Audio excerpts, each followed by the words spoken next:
Bonjour à tous, bienvenue dans Direct Santé, votre rendez-vous dédié à la santé et au bien-être de toute la famille. La calvitie ou alopécie androgénique est une diminution progressive du nombre de cheveux. Donc c'est un processus naturel qui débute après la puberté, le plus souvent avant 40 ans, et très fréquente. Elle touche environ 15% des hommes à l'âge de 20 ans, 30% à 30 ans et 1 sur 2 après les 50 ans. Donc c'est un excès héréditaire si votre père est dégarni. Donc vous avez toute une chance, une grande chance de l'être. En Afrique, des centaines de millions d'hommes sont touchés par cette diminution du volume du cheveu. Certains en souffrent pour des raisons esthétiques, d'autres, heureusement bien plus rarement, se font même agresser pour ne plus avoir un seul poil sur le caillou. Donc ce matin, nous avons avec nous donc Dr Gbadamassi, qui est médecin généraliste, donc qui va répondre à toutes nos questions, à vos questions, à vos interrogations, donc pour savoir pourquoi ça arrive, pourquoi on perd des cheveux et à partir de quel moment et quelles sont les causes. Bonjour Dr Gbadamassi. Bonjour Madame Lucie. Bienvenue dans Direct Santé. Merci.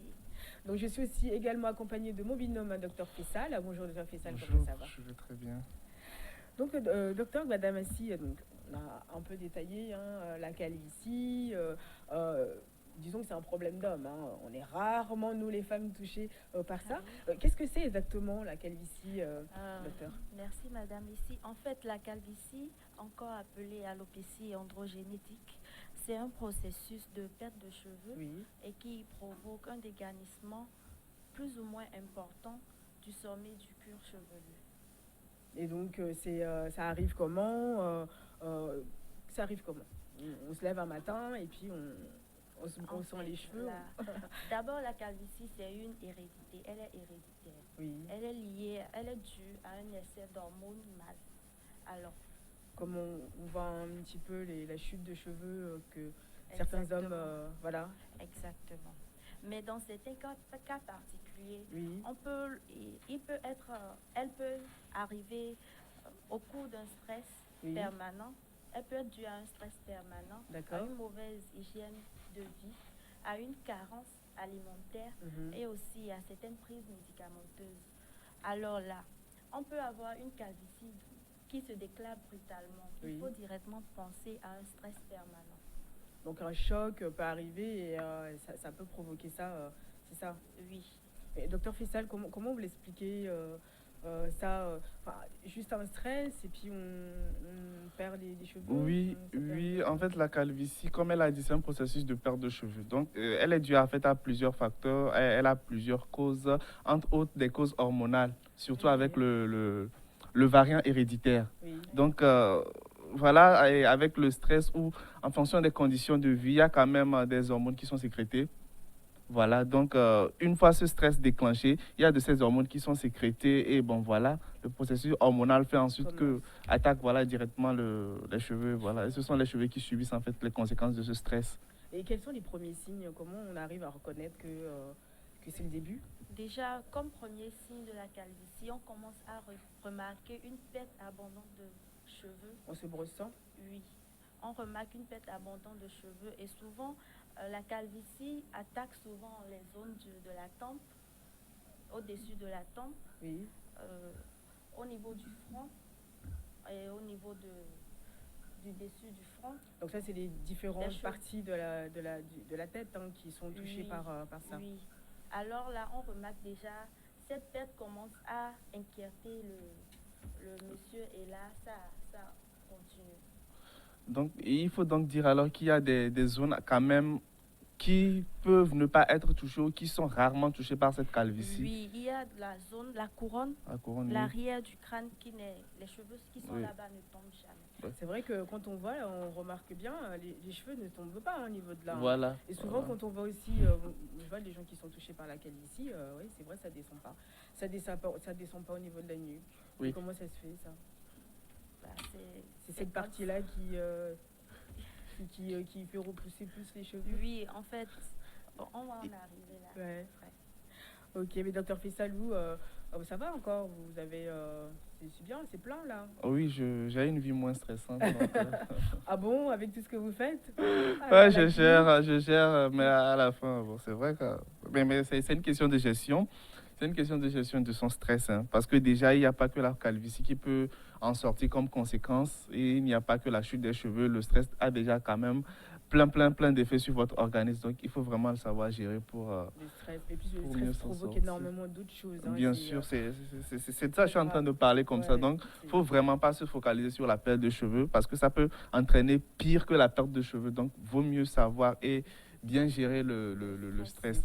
Et tout à l'heure, comme docteur Badamas était en train de le dire, sur l'écran, là, la perte des cheveux a commencé au niveau du front. Là, oui. Voilà. Et après, Donc, ça descend jusqu'au niveau de la nuque. Oui. Mais ça n'arrive pas à la nuque, puisqu'il faut passer par la couronne avant d'arriver à la nuque. Donc, à partir de la couronne, il n'y a pas de perte de là, cheveux. on voit bien que là, ça part vraiment bien devant. Et ça continuera jusqu'au... Et donc, du coup, ça peut aussi arriver...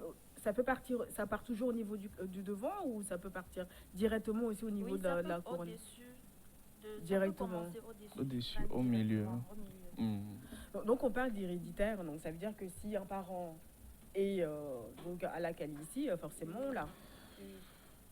Souvent, la calvitie est d'hérédité maternelle. Ah, maternelle? Oui. À cause de quoi? À cause du chromosome X. D'accord, ok. Des grandes études génétiques sur la calvitie ont permis de révéler que le chromosome X transmis par la mère en est le premier contributeur. D'accord, c'est pas du tout au niveau du papa. Non. Ah, vas-y. Non, les femmes sont plus... elles sont à l'origine de la calvitie que nous subissons. C'est juste ça. Faut vraiment qu'on revoie ça. Retour à l'envoyeur, comme le disait quelqu'un. Oui, mais bon, ça arrive rarement à nous, en fait, non? Nous, c'est... Oui, ça arrive rarement. Bon, épidémiologiquement, la calvitie touche, elle est de prédominance masculine, c'est-à-dire 110% des cas sont des hommes.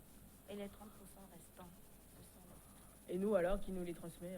Toujours la mère ou ça peut être une partie de la mère aussi, toujours du chromosome X, non? Oui, mais bon, le papa, il est pour quelque chose aussi quand ça touche la femme. Non, le papa n'est jamais pour quelque chose. Il ne transmet jamais le chromosome X à sa descendance. Mais par exemple, c'est-à-dire, on va continuer sur l'histoire pour nous les femmes, mais nous, les femmes, par exemple, les femmes africaines, c'est aussi par rapport aux tresses qu'on fait, le défrisage, tout ça, ça accélère aussi. Ça a un impact. Ça a un impact sur le déclenchement de la calvitie féminine. Ça a un impact vu que, en fait, ce sont des facteurs exogènes qu'on apporte. Donc, on devrait chercher plutôt à savoir la qualité de nos cheveux, de quoi ont besoin nos cheveux et tout. Mais aujourd'hui... Le son... Parler un petit peu plus fort, nos téléspectateurs. Aujourd'hui, on se permet de mettre n'importe quoi dans les cheveux sans vraiment savoir de quoi a besoin nos cheveux. Donc il faut vraiment traiter d'abord, connaître ses cheveux avant de savoir quel produit mettre dessus. Justement, parce que le défrisage, c'est agressif. C'est très agressif. Les teintures également, les gels et les shampoings secs surtout. Les shampoings secs, donc ça, Donc, c'est vrai que dès que les cheveux sont secs, ça tombe systématiquement. Le froid aussi, ça permet... non, du pas tout. le froid. Et donc, du coup, nous, on n'a pas forcément... C'est pas les mêmes causes par rapport aux hommes, puisque nous, ce qui accentue, c'est nos tresses, oui, ce sont les facteurs, voilà. Un peu plus les facteurs exogènes. Non, mais je pense que pour les femmes, il faut noter que parce que il y a ce qu'on appelle en fait l'espérance de vie des cheveux. Oui. Voilà, quand les cheveux commencent par pousser chez l'homme, l'espérance de vie est de 3 ans. Ah bon? Oui, donc peut-être les cheveux qui poussent peut-être le 10 octobre 2020, leur espérance de vie, c'est de 3 ans. Donc en 2023, l'homme va commencer par perdre ses cheveux. Oui. Alors que chez la femme, ça va de 4 à 7 ans. Ah oui. Voilà, donc c'est ça qui fait que cette manifestation, elle est quand même très minime chez la femme. Et quel traitement, parce que ça ne se guérit pas, est-ce qu'il y a des traitements? Parce que là, vu qu'on voit les crânes, comme le crâne est bien lisse, ça repousse? Oui, ça peut repousser. Déjà, il faut quand même commencer à respecter certaines mesures qu'on appelle les mesures hygiéno-diététiques. Déjà, il faut commencer à savoir quelle qualité de cheveux on a et apporter éléments essentiels pour protéger et faire pousser les cheveux normalement. J'avais cité tout à l'heure les causes parmi lesquelles il y avait une mauvaise hygiène de vie, en plus une carence alimentaire.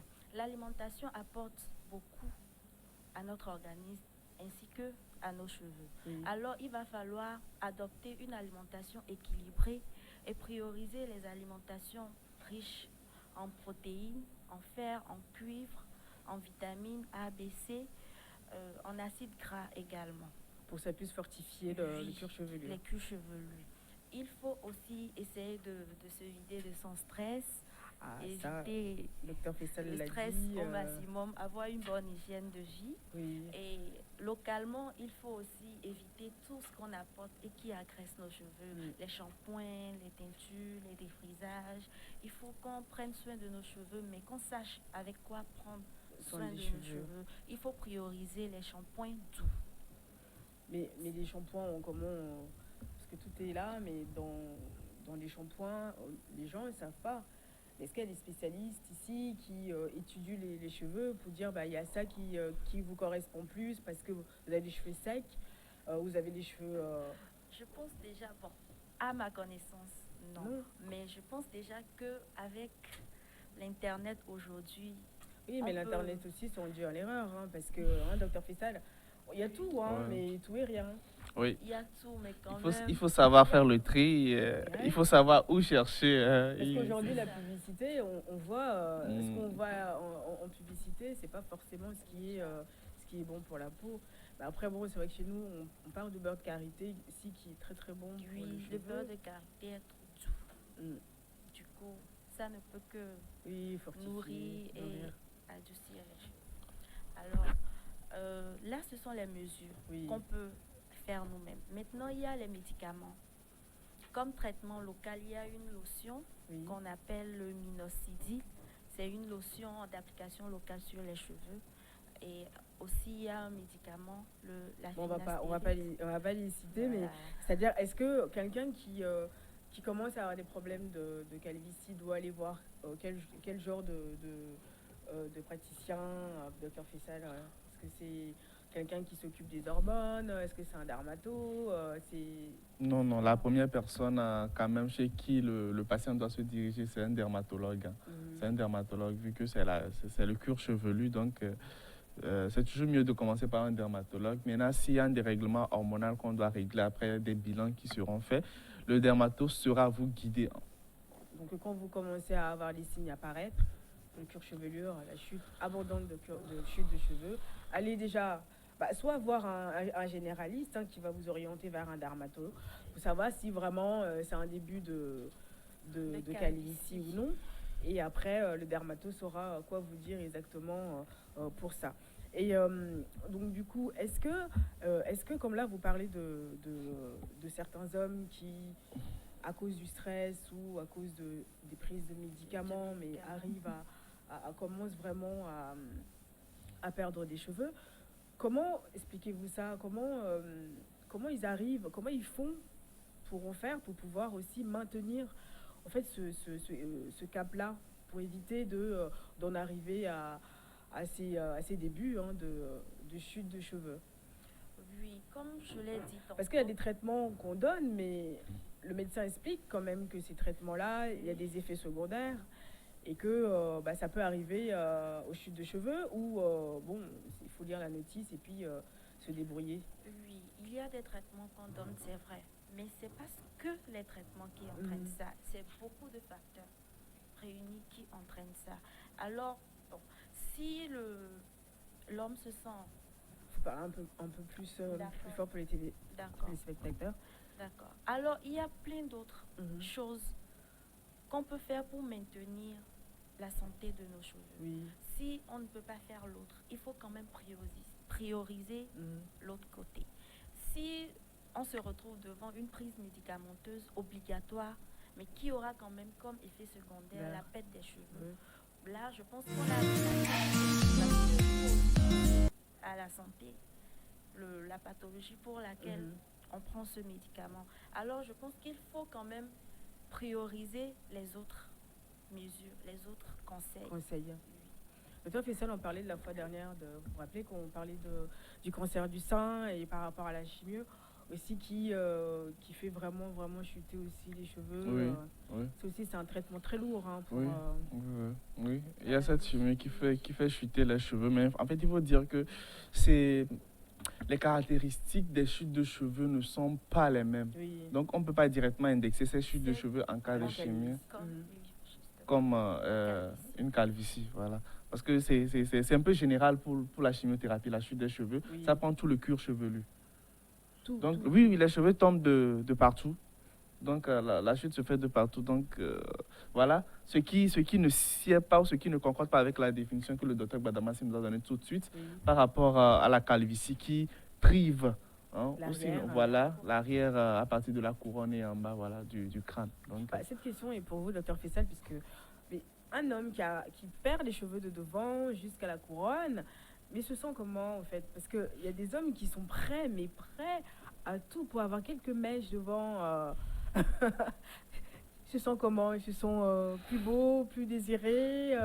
C'est quoi? Je pense qu'il n'y aura qu'une personne vraiment qui a vraiment perdu ses cheveux qui pourra nous dire comment il se sent, parce que moi je n'ai aucune idée, mais quand même, je pense quand même qu'il y a quand même ce sentiment. On a comme l'impression qu'on est en train de perdre son propre. Il y a un complexe quand même. C'est vrai qu'avec le temps vous allez vous habituer, vous allez voir peut-être que la personne, mais quand même la personne, je pense quand même il y a un combat dès que la personne, parce que c'est quelque chose qui diminue. C'est comme quelqu'un qui fait peut-être un traumatisme et qui perd un de ses membres. Donc, c'est quelque chose qui diminue. Voilà. On va revenir juste après les informations.